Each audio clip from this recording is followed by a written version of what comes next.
Hello guys, my name is Ian Kahuho and today we are going to talk about cars that are unsung heroes in the resale markets. What do I mean by this? These are cars that are out here that you probably don't know that they have retained their resale value so well that we forgot about them. Forget about the Axios and Fielders and the Prados and the common, cars that retain their resale values well. The usual Toyota cars. Today I have a list of cars I have identified that do well in the market. Now, number one in my list is one forgotten car. It's very common on our roads, but when you see it, you don't think about its resale price.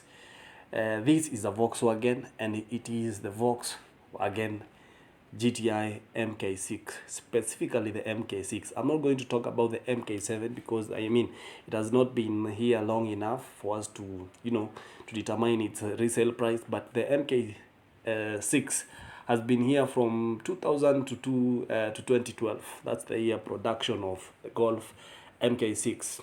It's that generation now. It's specifically the GTI, the sport version of the Golf, TSI. Still a TSI engine, but this one has a bigger engine. That's the 2-liter E8888. Now these cars have been doing so well in the market, and if you check maybe on GG or Facebook or wherever, you'll notice they're selling from a particular point from 1.2 million Kenya shillings to around 1.4 million Kenya shillings, and that price has been there since last year.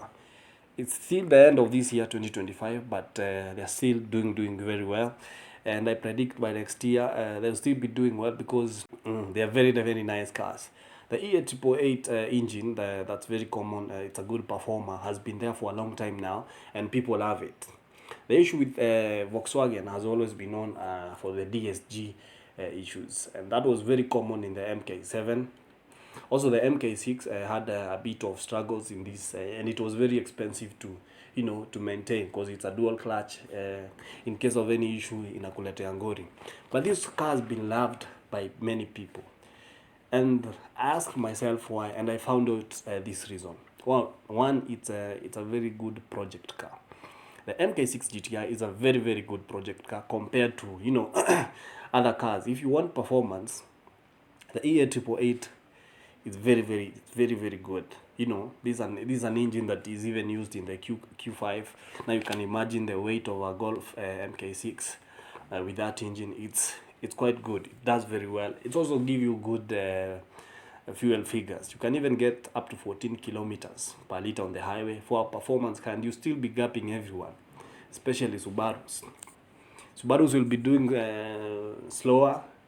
They'll be doing less speeds, but they're still consuming more than you. But now another reason I noticed why people love this car is specifically for one reason. You can change the engine from the 2-liter E8888, the common GTI engine, to now another one, the BWA. I call it boy engine. It's also a 2-liter FSI turbo, mostly from Audis and VWs are the same thing. So it's a straight swap. You could change the gearbox if you want, but mainly most people maintain the DSG. And the performance of this car with a boy engine is absolutely beast.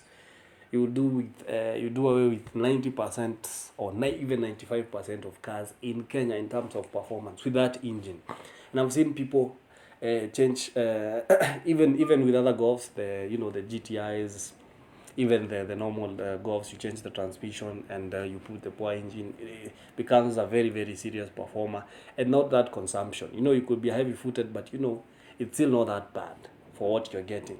So that's one of the reasons people like this car. Now, with the introduction of the from next year we'll be having more of MK7, MK8 in the country. I would think the price of this car will go down a little bit, but it will still maintain above 1 million Kenya shillings. Don't expect that to change. Even the Golf MK5, the previous generation to this, also doing good, but specifically the MK6 GTI is doing very well because it can be a very good project. Maybe with 500k you have a very serious project. So there is another car on my list, and that car is the Toyota RAV4 third generation. Now, which is the third generation of the Toyota RAV4? The Toyota RAV4 is, the 206 to 2012. And this is a car I've loved. I've loved all Toyota RAV4s. In fact, the 2024 Toyota RAV4 was voted as the most reliable car of 2024. That's by Consumer Reports 2024. It was voted as the most reliable car. They did the research and, they found that owners of these cars, that is zero mileage, of course, had less issues compared to all other cars they did. So Toyota still in that class, doing very, very well. But specifically, we're now talking about the 206 to 2012. So why is it that this Toyota RAV4 specifically has been loved by Kenyans that much, that still retains its, good pricing despite being almost 20 years old? It's because of its reliability. That's one of the things that Toyota does best. But specifically for this car, it has been very, very good. It has been durable on our roads. It's also a working machine. It's not as soft as modern cars. It's a workhorse. That's what we call them. It's very, very nice. It's basic. There isn't much tech. You either get the two-wheel drive, front-wheel drive, that is, or you get the four-wheel drive. Of course, the four-wheel drive will consume more, but it gets work done better, especially if you do a bit of, soft off-roading. So it was a very, very good car. It still is a very, very good car. You check the prices from, online. It's selling from 1.2 million to even 1.4 million. And this is a car that, for a 206 version or a 2010 version, depending on, on the generation, it's still the same generation, but maybe a bit of facelift and whatnot. You compare it to Nissan X-Trail of the same value, and you'd be very, very be surprised, because you even have 2012 Nissan X-Trail selling for less than $1 million, and these are 2012 RAV4 or 2010 RAV4 selling up to 1.4 million Kenya shillings. So if you get a clean one, you can go ahead and buy it. It has been proven to be very, very, very solid here on our Kenyan roads. The other car in my list is a Honda, and that is another third generation of the Honda CR-V. Now, the Honda CR-V is selling for about this specifically this Honda, the 2010 CR-V. It's specifically selling from 1.2 again to 1.4, just like the RAV4, and people loved it for looks. First of all, looks nice for a car. It's class. You compare it to the Nissan X-Trail, and I mean, most people would choose the CR-V, the Honda. Another thing is because you cannot kill Honda engines. Honda engines are very, very durable if you compare them to, other cars. In fact, I rank Honda over Toyota in terms of durability, in terms of engines. Toyota could do well, but at some point you'll have to change to another engine. But Hondas have proven to be beasts in this category. So the CR-V 2010 third generation is known for that. If you get a clean one, of course, good body, nice engine, well maintained, good service history, please do not turn your back on it. Take it. It's a gem. It's a car, if I owned, I would pass it over to my generations, my lineage, that is, because it's very, very good. The automatic transmission in this Honda was very, very nice.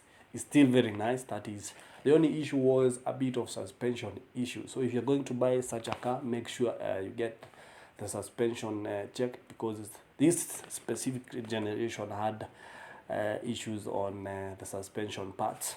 And lastly, we have a Subaru on my list. Is the fourth car I'm going to mention on this video. It is the first generation of the Subaru Impreza WRX. Underline the word WRX. It's not just your normal Subaru. This was the sport version of the Impreza, known as the WRX. Of course, 2000cc turbo petrol. Very, very nice car. It is very, very good. It's selling quite well on the market today, because it can also be a very, very good project car.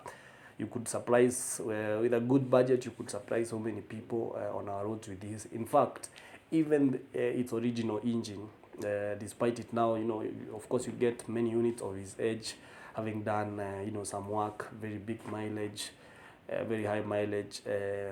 It's still a very, very good car. If you could get another engine for that car, the same engine, import a newer engine, not that much used. It could be very, and you will grab everyone on the road, surprise many, and it handled very well. This car was competing with the Evo X, and most people seemed to have loved the Subaru. Looks very nice. It's very iconic. They are selling for about 500k to 700k for a first generation car. These are 2000 produced car. That's 25 years later. It's doing very well, especially clean ones, because there are people out here who have known how to maintain these cars. So that's it. That's my list for unsung heroes in the resale market value. If you have some more units you'd want them recognized in terms of their resale values that are not so common in the market, please list them below and let us talk about them. That has been my time. My name is Ian. Till next time, goodbye.